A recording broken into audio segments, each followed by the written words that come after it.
এখন যে গাছটি দেখছেন এটা হলো একটা গন্ধরাজ ফুলের গাছ আর রয়েছে দেখুন একটা গ্রো ব্যাগে।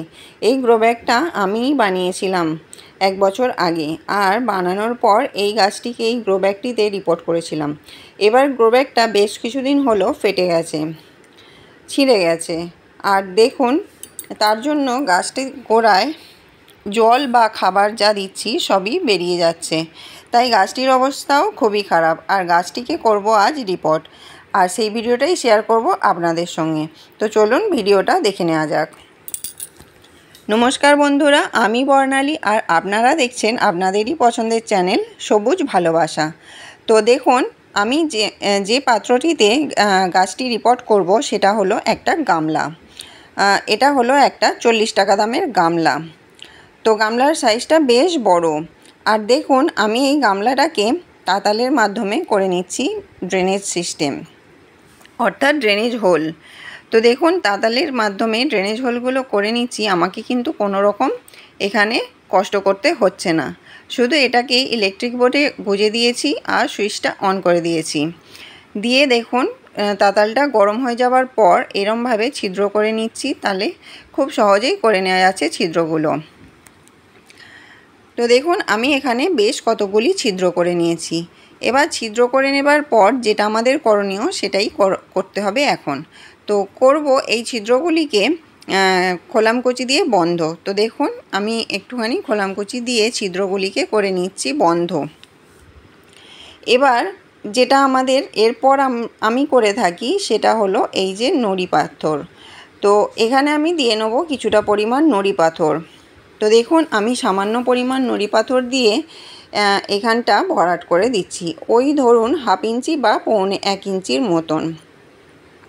যেহেতু গামলাটা অনেকটা বড় তাই নুড়ি পাথরটা একটু বেশিই লাগছে, কিন্তু আমি বেশি উঁচু করব না, ওই 1/2 ইঞ্চি বা 1 ইঞ্চির মতন বা 1.25 ইঞ্চির মতন দিয়ে নেব এই নুড়ি পাথরের স্তরটি।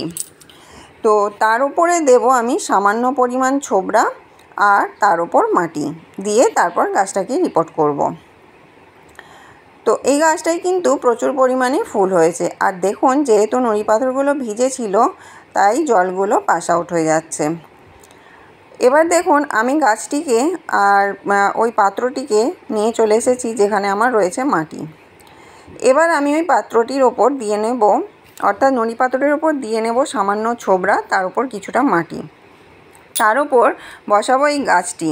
আর এই গাছটি যখন আমি বসাবো তখন কিন্তু আমি এই গাছটিকে রুট বলটাকে কোনো রকম সমস্যা দেব না, শুধুমাত্র গ্রো ব্যাগটাকে কাটবো, কেটে যেমন ওটা রয়েছে সেই অবস্থাতেই আমি বসিয়ে নেব ওই গামলার ঠিক মাঝখান বরাবর। তো দেখুন গামলায় আমি সামান্য পরিমাণ ছোবড়ার মাটি দিয়ে নিয়েছি, এবার এটাকে বসিয়ে নেব। তো দেখুন আমি রুট বলটাকে কোনো রকম সমস্যা না করে শুধুমাত্র গ্রো ব্যাগটাকে কেটে ওই গামলার মাঝখান বরাবর বসিয়ে নিয়েছি গাছটি।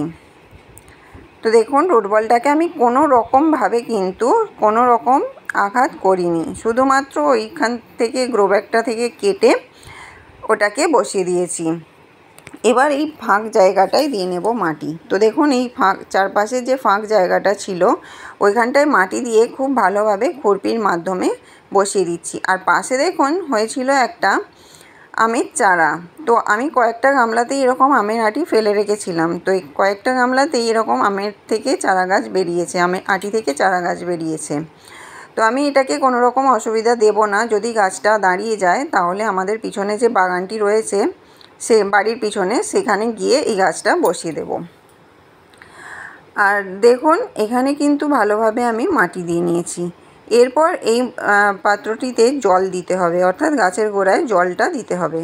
তো আমি জল দেওয়ার জন্য নিয়েছি 1 মগ জলে 1.5 চামচের মতন সাফ ফাঙ্গিসাইড গুলে।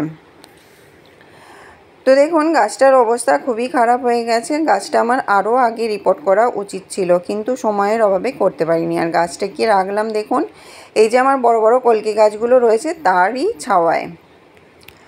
তো এবার দিয়ে নেব জলটা। তো দেখুন আমি এবার জলটা দিয়ে নিচ্ছি, আর এতে ওই যে 1.5 চামচের মতন সাফ ফাঙ্গিসাইড পাউডার মিশিয়ে দিয়েছি। আর জলটা দেওয়ার সাথে সাথে দেখুন জলটা কিন্তু ড্রেনেজ হোল দিয়ে ভালোভাবে পাস আউট হয়ে যাচ্ছে, তার মানে আমার ড্রেনেজ সিস্টেমটা ভালোই হয়েছে। আপনারাও যখন গাছ বসাবেন বা গাছ রিপোর্ট করবেন বা চারা গাছ বসাবেন তখন কিন্তু ড্রেনেজ সিস্টেমটা খুব ভালোভাবে করবেন। এটাই কিন্তু গাছকে ভালো হতে সাহায্য করবে। আর এখানে দেখুন কয়েন প্লান্টটা সিংহাসনের ওপর দিব্যি রয়েছে। আর এতক্ষণ দেখালাম গাছটা আমি কিভাবে রিপোর্ট করলাম, আর আমিও চলে এসেছি ভিডিওর একদম শেষ প্রান্তে। আর এতক্ষণ যারা ভিডিওটি দেখলেন তাদের অসংখ্য ধন্যবাদ। ভিডিওটি যদি ভালো লাগে তাহলে লাইক করে দেবেন আর কমেন্ট করে জানাবেন আপনাদের ভিডিওটি কেমন লাগলো। আর আপনার প্রিয়জন, বন্ধু বান্ধব ও ফ্যামিলির মধ্যে ভিডিওটি শেয়ার করবেন। আর যদি আপনি নতুন বন্ধু হয়ে থাকেন তাহলে চ্যানেলটি সাবস্ক্রাইব করে পাশে থাকার অনুরোধ রইল। আর দেখা হবে, কথা হবে, বন্ধুত্ব হবে, আলাপ আলোচনা হবে আবার পরবর্তী কোনো ভিডিওতে। আর ততক্ষণের জন্য টাটা।